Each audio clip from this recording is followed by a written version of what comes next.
आज अमेरिका के secret base, समंदर के नीचे चल रहे अंधेरे प्रयोग और आर्टिफिशियल इंटेलिजेंस जैसी शक्तियां सब मिलकर उसी राह पर बढ़ रहे हैं जहां से इब्लीस चाहता है इंसान को ले जाना। साइंस के नाम पर वो इंसान से वही करवा रहा है जो उसके विनाश के लिए जरूरी है।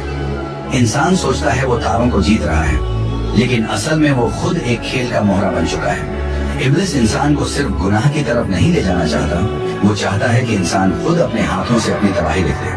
आज जो चीजें इंसान उन्नति समझता है, artificial intelligence, cloning, weapons, greed for immortality, असल में वही रास्ते हैं जिनसे इब्लिस उसे खुदा के खिलाफ खड़ा कर रहा है।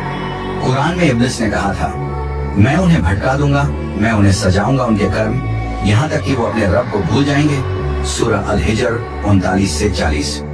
यानी इब्लिस की हद यही है, इंसान को इतना खुदा बना देना कि वो अपने खुदा को भूल जाए। और जब ऐसा होता है तो उन्नति नहीं, बर्बादी शुरू होती है। एरिजोना से ब्राजील तक एक जैसे जख्म, एक जैसी मौतें।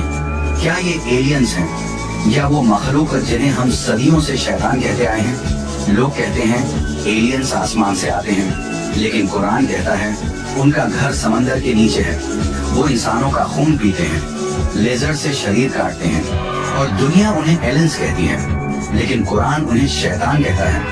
कहते हैं इंसान आसमान की तरफ देखता है और पूछता है, क्या हम ब्रह्मांड में अकेले हैं? लेकिन असली रहस्य आसमान में नहीं, समंदर के नीचे छिपा है। 60 साल पहले एरिजोना, अमेरिका के एक गांव में अजीब घटनाएं शुरू हुई।